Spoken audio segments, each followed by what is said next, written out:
Hello everyone and welcome back to the channel. This is the place where I mostly talk about games, movies, TV series and anime, usually reviewing them in order to determine whether they are worth the watch or play.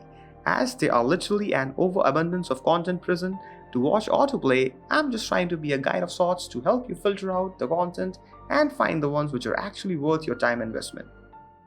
So, keeping up with the theme of the series, today we're gonna check out X-Men 97.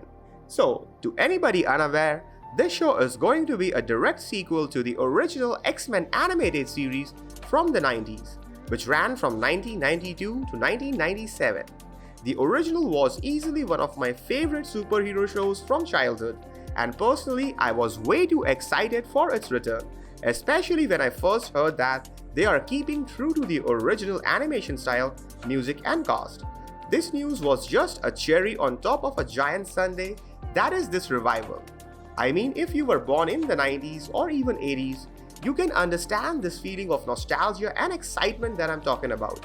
So, with only a couple of episodes out as of now, come join me for an early impressions on how this show holds up, especially in comparison with the original.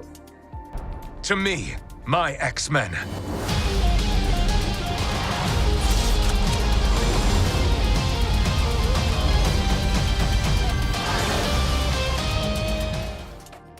I'm gonna be starting off with an obvious one here, the visual animation.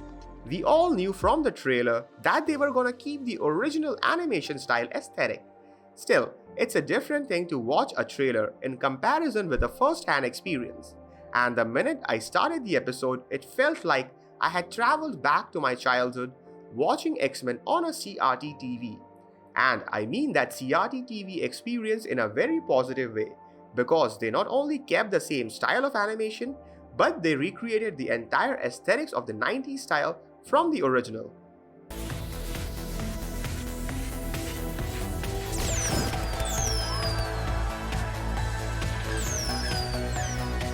From the character proportions to the camera directions or that grim dystopian world with iconic aesthetics, they brought it all back. I mean, it is obviously a modern animation, but made in the image of the original. They even stylized a huge distortion effect with film grains to keep that authentic 90s broadcast vibe in an old TV alive. And I'm personally very thankful that they went that extra step not only with the aesthetics but also with the sound scores and that slightly cheesy character performances, which I personally like, to give us a proper nostalgic experience whilst still being a modern animated show. Oh, so scary, Jubilee. Can we stop now? Computer, end program. Scary enough for you, bub? Now, moving aside from the aesthetics, I would like to draw your attention towards the actual content of the episodes which were released. And in my personal opinion, they started off with quite a bang. So as you know, in the finale of original series, Charles Xavier has passed away and left his dream and responsibility of a united world to his X-Men, where the original show ended with an ambiguous final episode with open possibilities.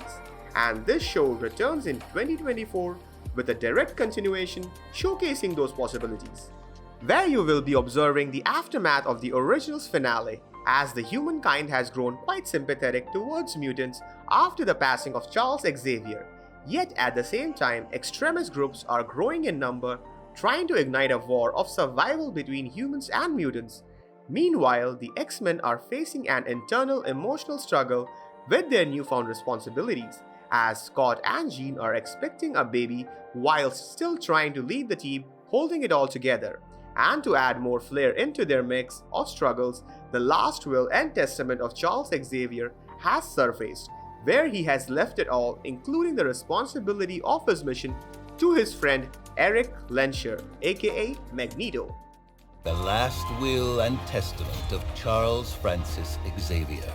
Everything he built now belongs to me, my X-Men.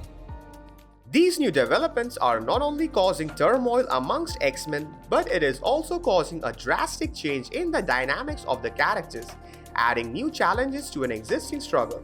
And with some major incidents taking place in the initial episodes itself, This marks the beginning of a new complicated chapter in X-Men saga that will certainly get you hyped up for what is about to come next. Since there has only been a couple of episodes, we cannot judge on how the entire season is going to be like, but the way the show started off with a bang, bringing pure essence of X-Men goodness from the 90s, which might be the reason alone to watch the show. The classic animation style, voice performances from the original who are still just as good, and that iconic music and sound score to fill you with nostalgia. It's all there. Not gonna lie, for a minute there I was worried about the show that it will return with a woke prevalence and corny performances. And this might be one of the reasons why I do not have anything bad to say about the show, at least as of now. Because this revival is literally ticking off all the check boxes from your expectations and then some. Ancient sands, heed my command and reclaim these relics of hatred! Thus, I will say this. X-Men 97 is a series which knows what fans want and are looking for in a show, and it does not fail to deliver that. I do not know if they would be able to maintain the same charm or excitement throughout the season, but as of now, I will highly recommend this show, especially if you are a fan of the original. And even though I am not a big fan of weekly episodes, still I will be tuning in every Wednesday for a new episode nonetheless.